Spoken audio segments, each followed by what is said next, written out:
Меня зовут Дарья Шучалина, город Сыктывкар, Республика Коми. Я представляю газету «Панорама столицы» и уже 11 лет занимаюсь общественной деятельностью, руковожу Центром ЖКХ «Контроль» по Коми. Что? Руковожу Центром ЖКХ «Контроль» по Республике Коми. Да. И параллельно я еще журналист.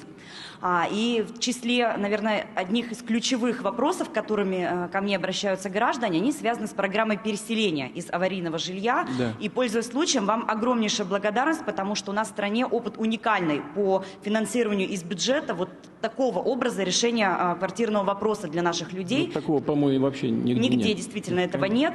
И у нас сейчас уже по счету в стране вторая программа действует для всех регионов.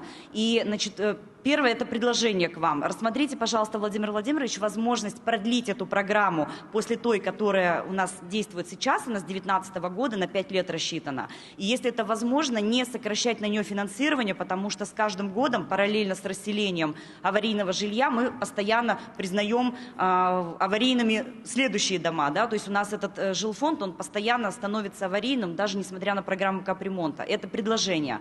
А что касается вопроса, как вы оцениваете те условия, значит, которые выдвигаются федеральным центром для регионов, для того, чтобы расселять аварийное жилье, эффективны ли они, на ваш взгляд? Будете ли вы их усиливать, ужесточать или, может быть, ослаблять?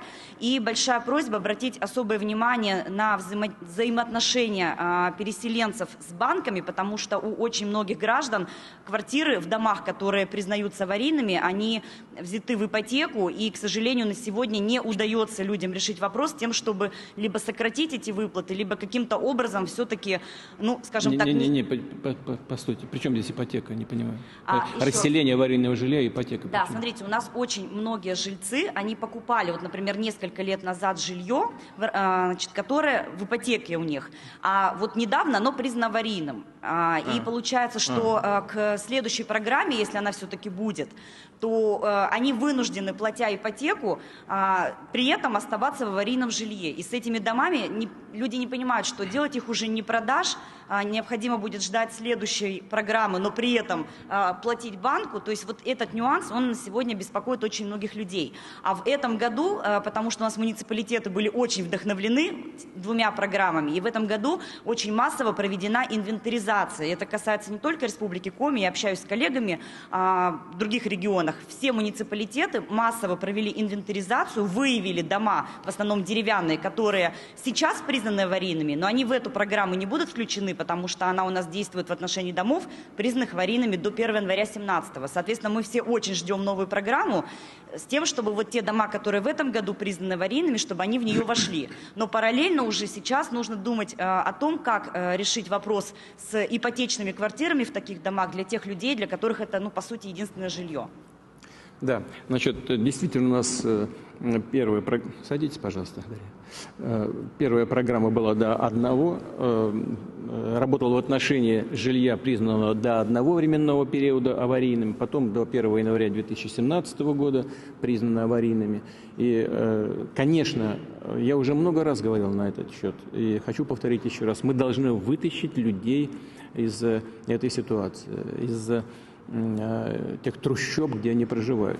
Вот что касается квартир, домов, которые взяты по ипотеке и уже признаны аварийными, то это, конечно, особая ситуация. Это просто качество строительства. Нужно смотреть, что делать и как поступать со строителями, с теми, кто контролировал это строительство и так далее. Но, безусловно, нужно и людям тоже помогать.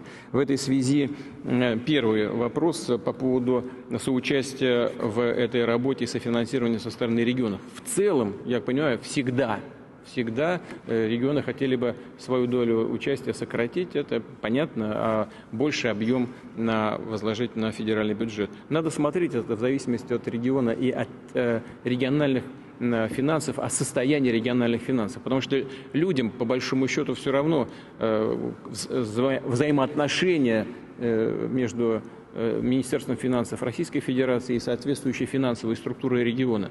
Им нужно решать проблему. И государственная власть, если она действительно претендует называться таковой, должна прежде всего, конечно, исходить из этой сверхзадачи, удовлетворить людей. Поэтому, конечно, будем настраивать этот механизм, но имея в виду, что и финансовые возможности регионов, они ведь растут. И доходы региональных бюджетов существенно выросли. Это все в Минфине России фиксируется. Поэтому будем вот исходить из реалий. Но все равно я обращу на это. Мы все время этим занимаемся, поверьте мне.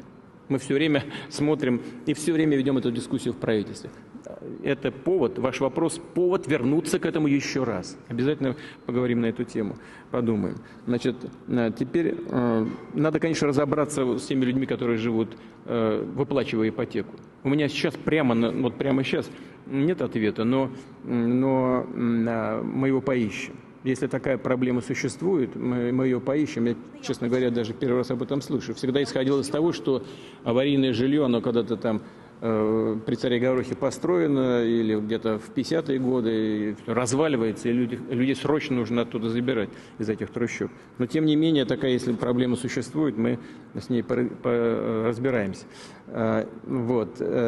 Ну, самое главное, конечно, самая главная часть вашего вопроса, будет ли продолжение этих программ, то есть будет ли признано аварийным жилье после, значит, вот 1 января 2017 года, и будут ли выделяться для этого соответствующие деньги. Будут. Программа готовится.